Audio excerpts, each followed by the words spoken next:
وَلَقَدْ آتَيْنَا، اور البتہ یقیناً ہم نے عطا کی موسیٰ علیہ السلام کو 9 آیات بینات، واضح 9 نشانیاں۔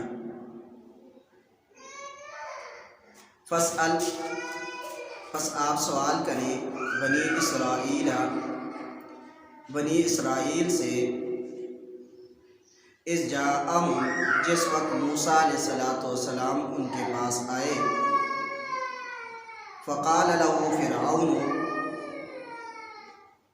پس کہا ان سے فرعون نے، انی لأظنک، بے شک میرا آپ کے بارے میں گمان یہ ہے کہ یا موسیٰ، ہے موسیٰ، مسحورا، آپ پہ جادو ہوا ہے۔ اس آیت میں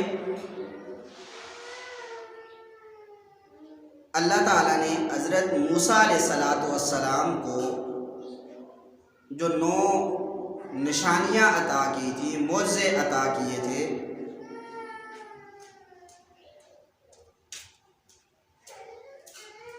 ان کا تذکرہ کیا ہے۔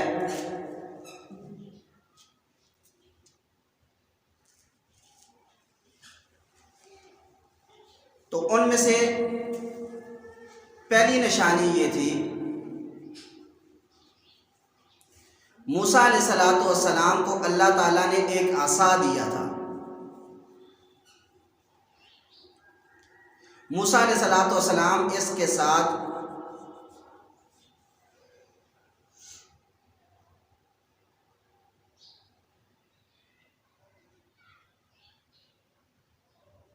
بکریوں وغیرہ کے لیے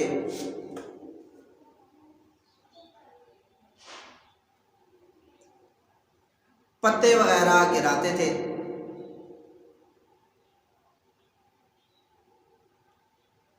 تو یہی عصا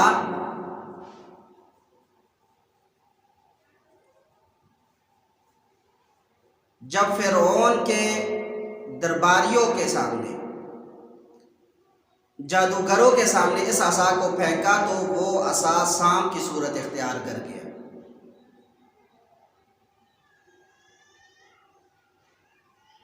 اور جتنے بھی جادوگر تھے ان کے سانپوں کو یہ ہڑپ کر کے کھا گیا۔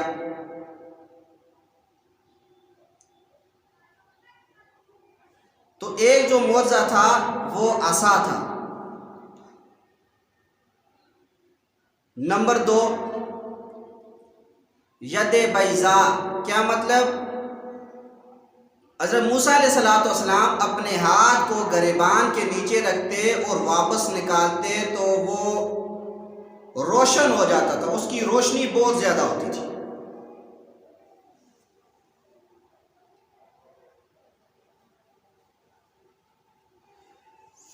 تیسری جو نشانی تھی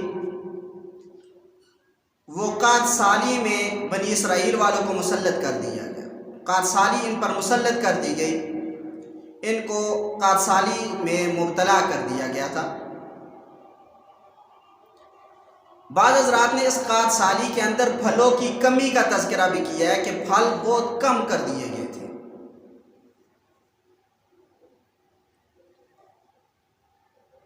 اور چوتھی نشانی، ان پر طوفان بھیج دیا تھا۔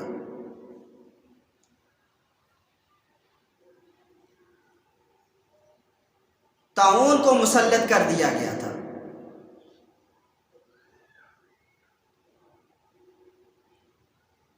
پانچویں جو نشانی ہے، ان پر مکڑیوں کے لشکر بھیجے گئے۔ نمبر 6، ان کے کپڑوں میں اور اسی طرح ان کے جسموں میں اللہ تعالیٰ نے جوئیں پیدا کر دی تھی۔ نمبر 7، مینڈکوں کی کثرت کر دی تھی۔ اور نمبر 8، یہ جب کھانا کھاتے یا پانی وغیرہ پیتے تو ان کا کھانا اور ان کا پینا ان چیزوں میں ان کو خون نظر آتا تھا. اور نمبر 9، ان کے مال کو بالکل ختم کر دیا گیا تھا. ان کے پاس جو سونا تھا، چاندی تھے اور جواہرات وغیرہ تھے، اللہ تعالیٰ نے ان تمام کو مٹی بنا کے رکھ دیا. تو یہ 9 نشانیاں اللہ تعالیٰ نے حضرت موسیٰ علیہ السلام کو دی تھی. ان 9 نشانیوں کا تذکرہ اس آیت کے اندر ہے.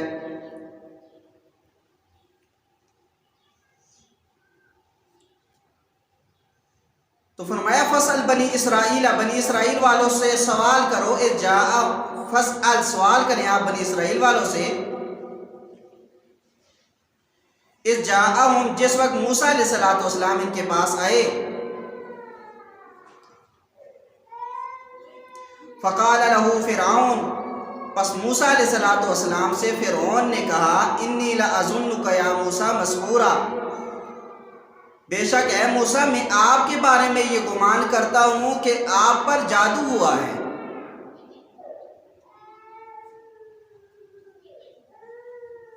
فرعون جو ہے یہ مصر کا جو بادشاہ ہوتا ہے اس کا لقب ہے. فرعون کا جو اصل نام ہے وہ ولید بن مصب بن ریان تھا.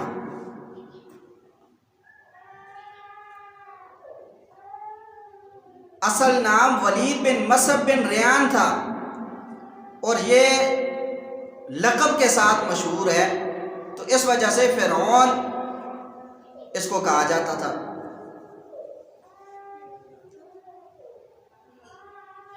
قال،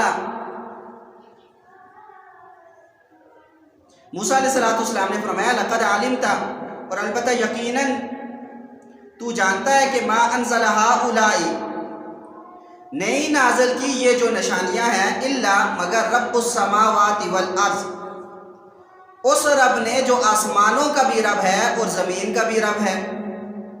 بصائر، کیوں نشانیاں نازل کی؟ بصیرت کے لیے، تاکہ تم عبرت وغیرہ حاصل کرو. وَإِنِّي، اور بے شک میں، لَأَظُنُّكَ، البتہ تمہارے بارے میں یقین کرتا ہوں، یا فرعون، اے فرعون، مسبورا، کہ تو ہلاک کر دیا جائے گا.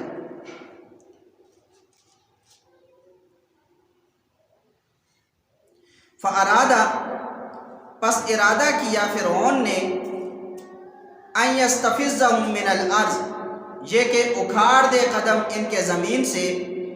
فَأَغْرَقْنَاهُ، پس ہم نے فرعون کو غرق کیا. وَمَن مَّعَهُ جَمِيعًا، اور جو ان کے ساتھ جتنی بھی فوج تھی ان سب کو بھی غرق کر دیا. حامان اس کا وزیر تھا، اور جب یہ موسیٰ علیہ السلام اور موسیٰ علیہ السلام کے ساتھ جو بنی اسرائیل والے ایمان لائے تھے،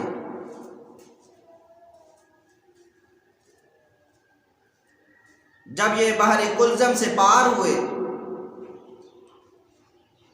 اب فرعون کا پورا لشکر جس وقت اس کے اندر گیا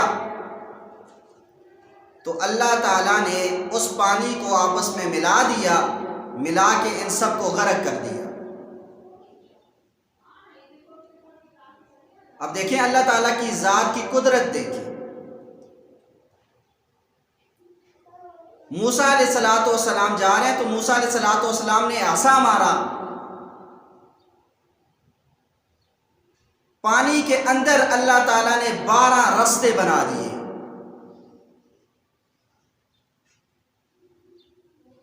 اور جب موسیٰ علیہ السلام اور ان کے ساتھ جو ایمان والے تھے یہ سمندر سے پار ہوئے، اب فرعون کا لشکر داخل ہوا تو اللہ تعالیٰ نے انہی 12 رستوں کو پھر پانی کی صورت میں تبدیل کر دیا یہاں تک کہ یہ سب غرق ہو گئے۔ اور اس وقت فرعون کہنے لگا آمنت برب موسیٰ و ہارون۔ ترمذی کے اندر روایت ہے، حضرت جبرائیل امین فرماتے ہیں جس وقت اس نے کہا آمنت برب موسیٰ و ہارون،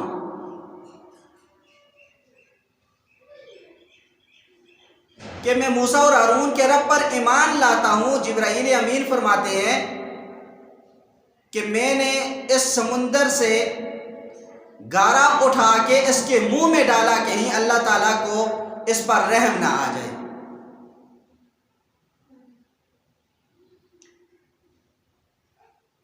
تو فرمایا فَأَغْرَقْنَاهُ، پس ہم نے غرق کر دیا فرعون کو بھی، وَمَن مَّعَهُ جَمِيعًا، اور جو اس کے ساتھ تھے تمام کے تمام کو۔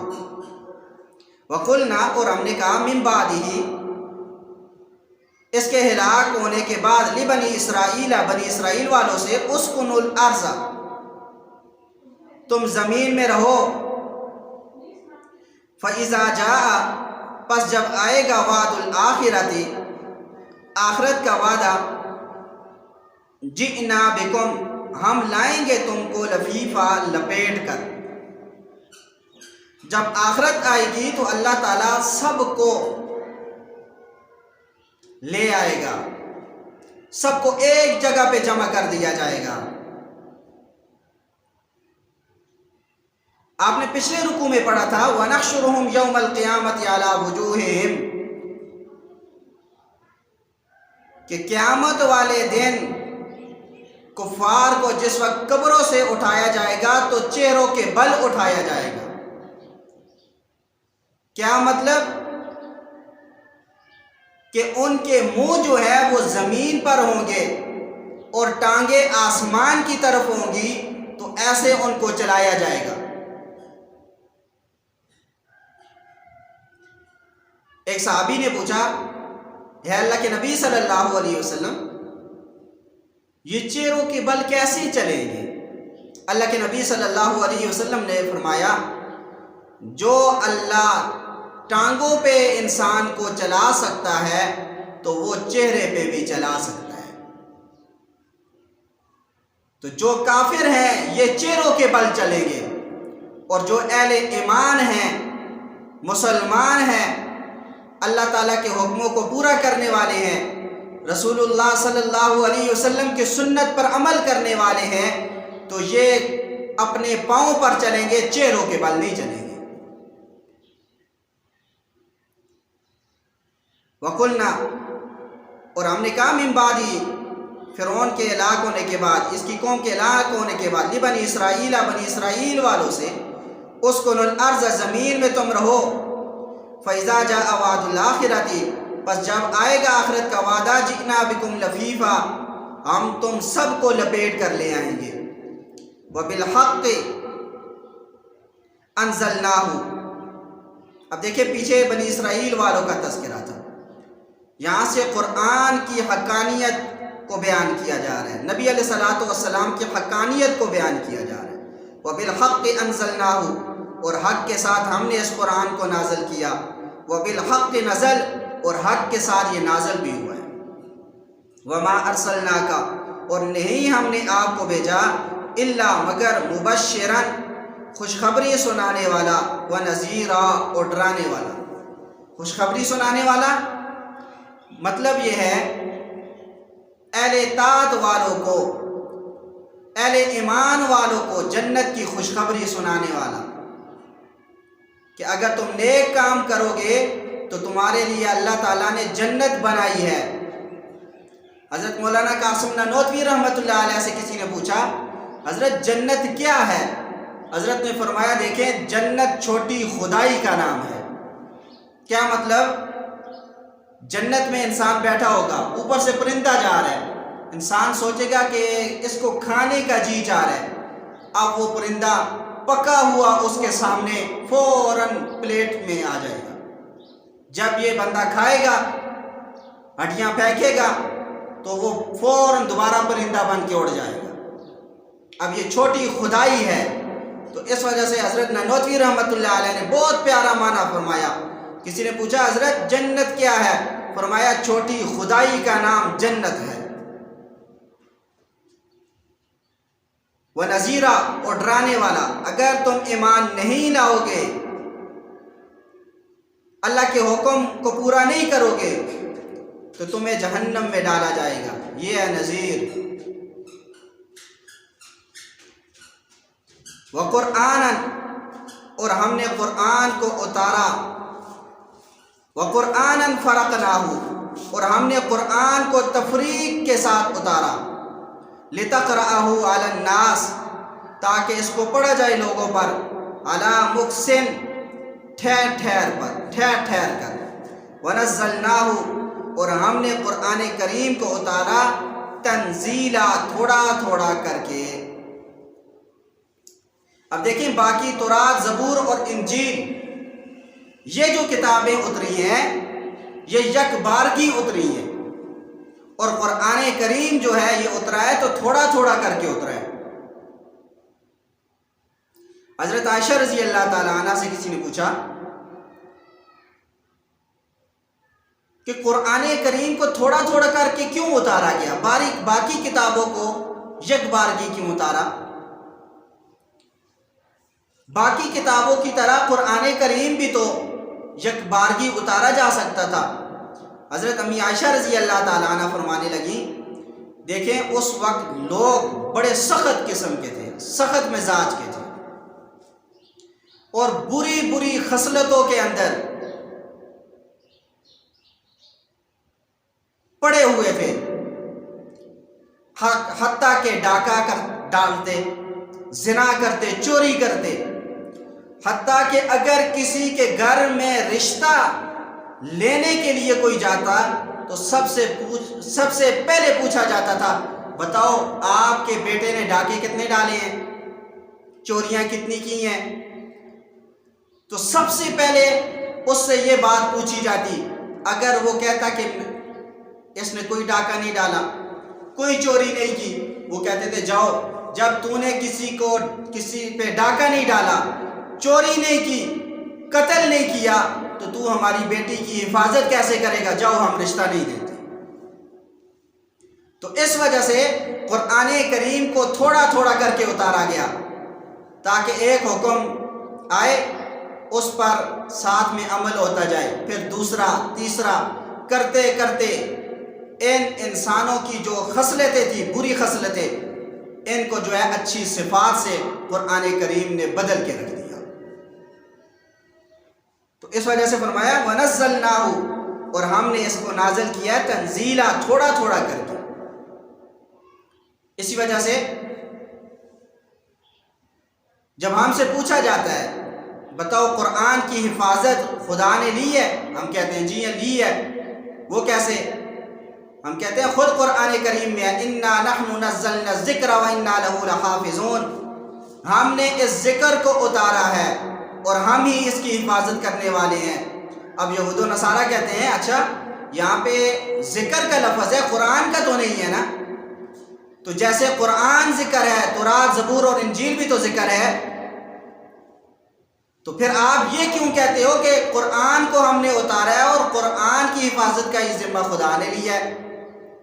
ہم کہتے ہیں دیکھو عربی زبان کے الفاظ ہیں، ایک ہوتا ہے نزل ينزل تنزیلا، اب یہاں پہ دیکھیں وَنَزَّلْنَاهُ، نزل ينزل تنزیلا کا مطلب ہوتا ہے کسی چیز کا تھوڑا تھوڑا کر کے اترنا، اور ایک ہوتا ہے انزل ينزل انزالا، کہ کسی چیز کا یک بارگی ایک ہی دفعہ میں اتر جانا۔ تورات، زبور اور انجیل وہ تھوڑی تھوڑی کر کے نہیں اتری، ایک مرتبہ اتری ہے، اور قرآن کریم تھوڑا تھوڑا کر کے اترا ہے۔ اس وجہ سے اِنَّا نَحْنُ نَزَّلْنَا الذِّكْرَ، اب یہاں پہ نزلنا کا لفظ ہے، یہ نزلنا کا لفظ بتا رہا ہے کہ یہاں پر تورات، زبور اور انجیل مراد نہیں ہے، بلکہ یہاں پر مراد قرآن کریم ہے۔ فرمایا وَنَزَّلْنَاهُ، اور ہم نے اس کو اتارا ہے تنزیلا، تھوڑا تھوڑا کر کے۔ قل، آپ کہہ دیجئے آمنوا بہ، آپ اس پر ایمان لاؤ، او لا تؤمنوا، یا ایمان نہ لاؤ۔ ان الذین، بے شک وہ لوگ اوتوا العلم من قبلہ، جن کو علم دیا گیا تھا اس سے پہلے، اذا یتلی علیہم، جب تلاوت کی جاتی ہے ان پر یہ کتاب، یخرون وہ گر پڑتے ہیں، للاذقان تھوڑیوں کے بل، سجدہ سجدے میں۔ اب دیکھیں، حالانکہ تھوڑی تو سجدے میں نہیں لگائی جاتی، پیشانی لگائی جاتی ہے، اصل پہ یہ مبالغہ پیدا کرنے کے لیے للاذقان کا لفظ لائے ہیں کہ تھوڑیوں کے بل گرتے ہیں۔ تو یہاں پر ایک مسئلہ نماز کا بھی سمجھ لیں۔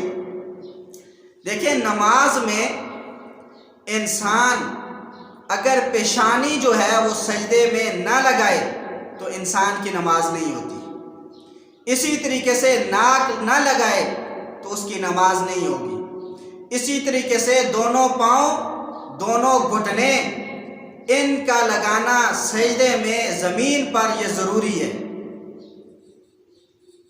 تو اگر کوئی شخص سجدے میں جاتا ہے، دونوں پاؤں اٹھا لیتا ہے تو اس کی نماز نہیں ہوتی۔ ایک پاؤں اٹھاتا ہے تو اس صورت میں نماز اس کی مکروہ تحریمی ہوتی ہے۔ تو لہٰذا ان مسائل کا خیال رکھنا چاہیے ہمیں۔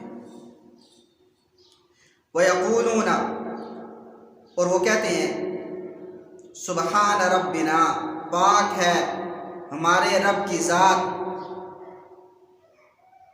ان کان وعد ربنا لمفعولا بے شک ہمارے رب کا وعدہ وہ پورا کیا ہوا ہے۔ وَيَخِرُّونَ اور وہ گر پڑتے ہیں، للاذقان تھوڑیوں کے بل، یبکون وہ روتے ہیں، وَيَزِيدُهُمْ خُشُوعًا اور یہ قرآن زیادہ کرتا ہے ان کے لیے خشوع، عاجزی کو۔ دیکھیں، یہ جو آیت ہے یہ آیت سجدہ ہے، تو لہٰذا مجھ پر بھی اور آپ پر بھی، آپ خواتین پر بھی سجدہ کرنا جو ہے یہ لازم ہو چکا ہے۔ تو اس سجدے کی کیفیت کیا ہے کہ انسان جو ہے وہ اللہ اکبر کہہ کے سجدے میں چلا جائے، 3، 5، 7، 9 مرتبہ سبحان ربی الاعلیٰ پڑھے اور اللہ اکبر کہہ کے بس کھڑا ہو جائے۔ اس میں ہاتھ باندھنے کی ضرورت نہیں ہے اور نہ ہی سلام پھیرنے کی ضرورت ہے۔ قل کہہ دیجئے، اودعوا اللہ تم اللہ کو پکارو، اودعوا الرحمن یا رحمان کو پکارو۔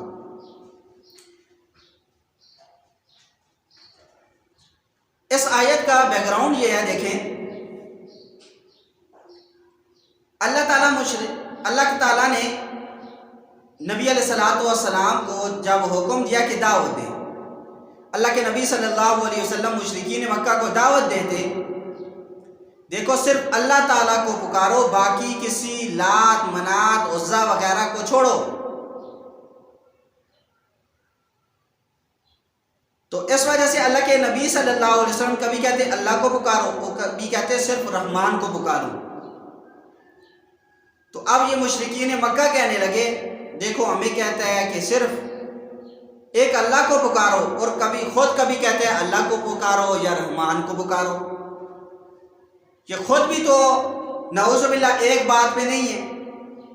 تو اللہ تعالیٰ نے اس کے اندر اس کو بیان کیا، قل آپ ان سے کہہ دیجئے، اودعوا اللہ ادعوا اللہ، اللہ کو پکارو، اودعوا الرحمن یا رحمان کو پکارو۔ یہ کوئی دو علیحدہ نہیں ہے، بلکہ اللہ تعالیٰ کے ہی نام ہے۔ اللہ تعالیٰ کا ذاتی نام صرف اللہ ہے، باقی جتنے نام بھی ہیں یہ صفاتی ہیں۔ عام طور پر 99 نام جو ہیں وہ اللہ تعالیٰ کے مشہور ہیں، لیکن جو اللہ تعالیٰ کے نام ہیں وہ 5000 ہیں۔ حدیث مبارک کے اندر آتا ہے، جو شخص اللہ تعالیٰ کے ان 99 نام کو یاد کرتا ہے اور ان پر عمل کرتا ہے تو اللہ تعالیٰ اس کو جنت عطا فرمائیں گے۔ تو اس وجہ سے اللہ تعالیٰ کے یہ جو 100 نام ہیں ہمیں یہ یاد کر لینے چاہیے اور اس کے مطابق اپنی زندگی کو بھی ڈال لینا چاہیے۔ فرمایا قل کہہ دیجیے، ادعوا اللہ، اللہ کو پکارو، اودعوا الرحمن یا رحمان کو پکارو، ایما تدعو جس نام کے ساتھ بھی تم پکارو گے فلہ الاسماء الحسنی، بس اللہ تعالیٰ کے تو بہت پیارے پیارے نام ہیں۔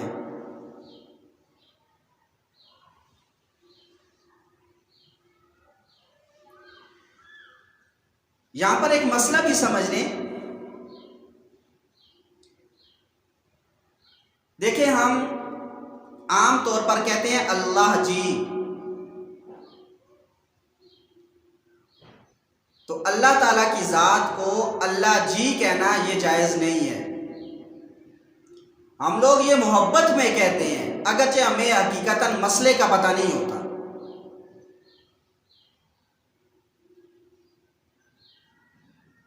یہ کیوں جائز نہیں ہے؟ اس کی وجہ یہ ہے کہ یہ جملہ دعائیہ ہے، یہ زندہ رہنے کی دعا ہے۔ یہ جملہ تو وہاں پر بولا جاتا ہے جس پر موت آتی ہو، اللہ تعالیٰ پہ تو موت آئے گی نہیں۔ جب موت نہیں آئے گی، اللہ تعالیٰ کی ذات تو حی ہے، ہمیشہ سے زندہ ہے، ہمیشہ رہے گا، تو اس وجہ سے اللہ جی کہنا یہ ٹھیک نہیں ہے، جائز نہیں ہے۔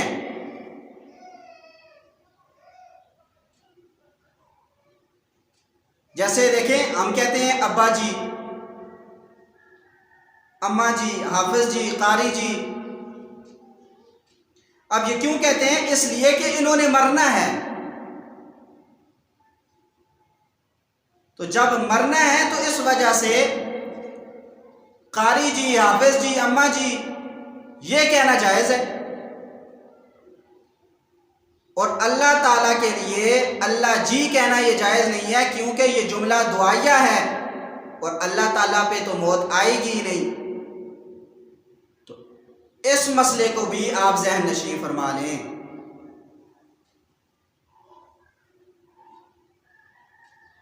فرمایا ایما تدعو، جس نام کے ساتھ بھی تم پکارو گے فلہ الاسماء الحسنی، اللہ تعالیٰ کے بہت پیارے پیارے نام ہیں۔ ولا تجہر بصلاتک، اور آپ جہر نہ کریں اپنی نماز میں، ولا تخافت، اور نہ ہی آپ آہستہ پڑھیں، وابتغ بین ذلک سبیلا، ان دونوں کے درمیان راستہ تلاش کریں۔ کیا مطلب؟ اللہ کے نبی صلی اللہ علیہ وسلم جب نماز کے اندر قرآن کریم کی قرات کرتے تو اونچی کرتے تھے۔ اب جب یہ آواز باہر جاتی تو جو کفار تھے وہ شور کرتے تھے، اللہ کے نبی صلی اللہ علیہ وسلم کو گالیاں دیتے، برا بلا کہتے، جبرائیل امین کو برا کہتے، قرآن کریم کو برا کہتے، تو جس کی وجہ سے اللہ کے نبی صلی اللہ علیہ وسلم نے آہستہ قرات کرنی شروع کر دی، اور اتنی آہستہ کہ جو مقتدی تھے ان تک بھی آواز نہ پہنچتی۔ تو اللہ تعالیٰ نے یہ حکم دیا کہ نہ آپ اتنی جہر کریں کہ ان تک آواز پہنچے، یہ بکواس کریں، اور نہ اتنا آہستہ پڑھیں کہ آپ کے صحابہ تک آواز بھی نہ پہنچے، بلکہ آپ اپنی آواز کو اتنا کر لیں کہ جس سے آپ کے مقتدیوں تک تو آواز پہنچے اور بعض ان کفار تک نہ پہنچے۔ فرمایا وابتغ بین ذلک سبیلا، اس کے مابین راستہ تلاش کرو۔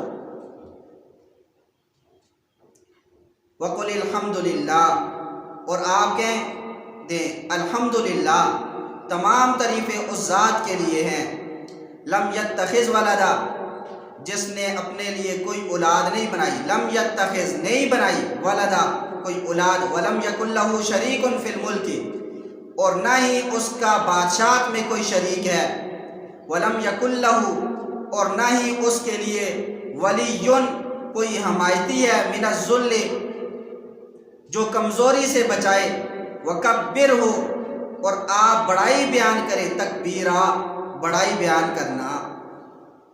اب دیکھیں فرمایا وَقُلِ الْحَمْدُ لِلَّهِ الَّذِي لَمْ يَتَّخِذْ وَلَدًا، تمام تعریفیں اس ذات کے لیے ہیں کہ جس نے کوئی اولاد وغیرہ نہیں بنائی۔ ہم سورہ اخلاص پڑھتے رہتے ہیں، قل هو اللہ احد اللہ الصمد لم یلد ولم یولد۔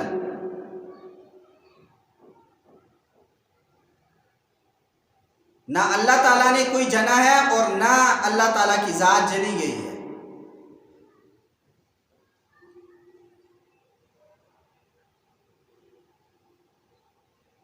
اللہ الصمد، اللہ بے نیاز ہے۔ صمد کیسے کہتے ہیں؟ الذی لا یحتاج الی الشیء ویحتاج الیہ کل شیء۔ اللہ تعالیٰ کی ذات تو کسی کی محتاج نہ ہو اور باقی تمام مخلوق اللہ تعالیٰ کی ذات کی محتاج ہو۔ فرمایا لم یلد ولم یولد، نہ اس کی کوئی اولاد ہے اور نہ وہ کسی کی اولاد ہے۔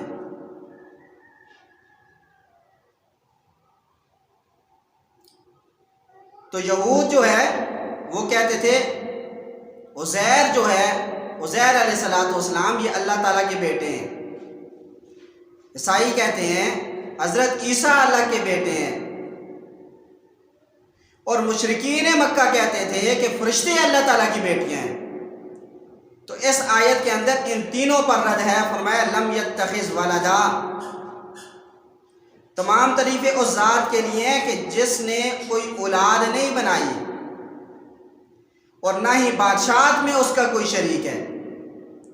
ولم یکن لہ ولی، اور نہ ہی اس کا کوئی حمایتی ہے، من الذل، جو کمزوری سے بچا لے۔